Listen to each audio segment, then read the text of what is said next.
When I was a kid, I experienced so much at the hands of... Chantel brought the drama once again, sitting down with Denise and Brittany to address the tension between her and Jackie. But what should have been a conversation about healing quickly turned into a chaotic therapy session. And not for the reasons you'd expect. I had no intent to even go there with her, but it's like, you're just so fake. I think it was just refreshing to tell her, like, you can't bully me anymore. You can't make me feel insecure and uncomfortable. Like, you've always projected your insecurities on me. You've always wanted me to be a sample model size. You've always wanted me to be this perfect person. When I was a kid, I experienced so much at the hands of outsiders, and I never felt safe sharing that with my mom. And I feel like in the moments that I did, it was more so, you're lying. That couldn't have happened to you. So much of what happened to me when I was younger could have been prevented if she had just believed me. How different would I be? How different would my siblings be? The mental warfare that we experienced was worse than anything.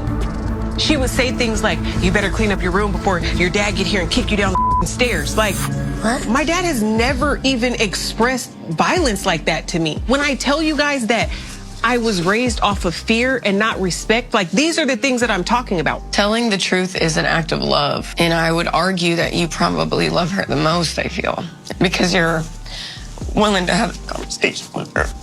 And it's like, she doesn't get to, she doesn't even see that. Everything about it is sad.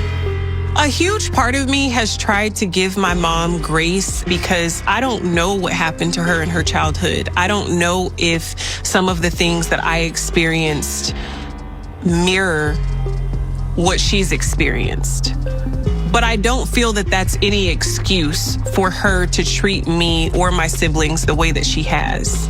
You have to get the help that you need so that you can be a better woman and wife and mother. You always used to look so like larger than life to me. Mm-hmm. I don't want anything from you anymore.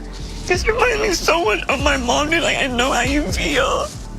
I feel like it's as a whole, you have to learn how to feel yourself. And it's like, I love my mom and I like hate who she is. And I hate that I can't like let her into my heart in that way.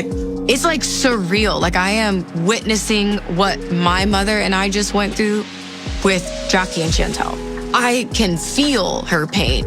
And there is no winning with toxic mothers because it's not about them having some epiphany and being the mommy that you always wanted them to be. They are ready to die by the lie.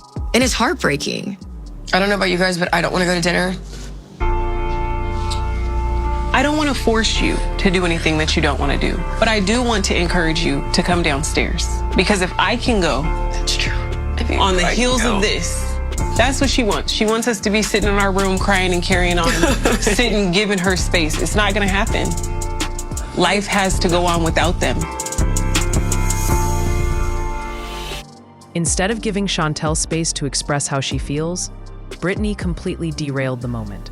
She started crying, turning the attention on herself, acting like she's the one carrying all the emotional baggage. And while Chantel stayed calm and direct, Brittany was all over the place emotionally. It's crazy how someone can cry that hard over someone else's story. What made it even messier is Brittany's constant need to silence Chantel. Every time Chantel tried to explain the root of her issues with Jackie, Brittany either interrupted or shifted the conversation back to herself. It's like she can't stand the idea of Chantel having a voice unless she controls the volume. And then there's Denise, just sitting there adding absolutely nothing of value. No mediation, no accountability, just vibes. Chantel hasn't even clearly outlined what Jackie did, which leaves the door wide open for these women to twist her story. This whole scene just proves how dysfunctional these dynamics really are. The emotional manipulation, the lack of support, and the fake bonding are exhausting to watch. Chantel deserves to tell her truth without getting drowned out by other people's unprocessed trauma.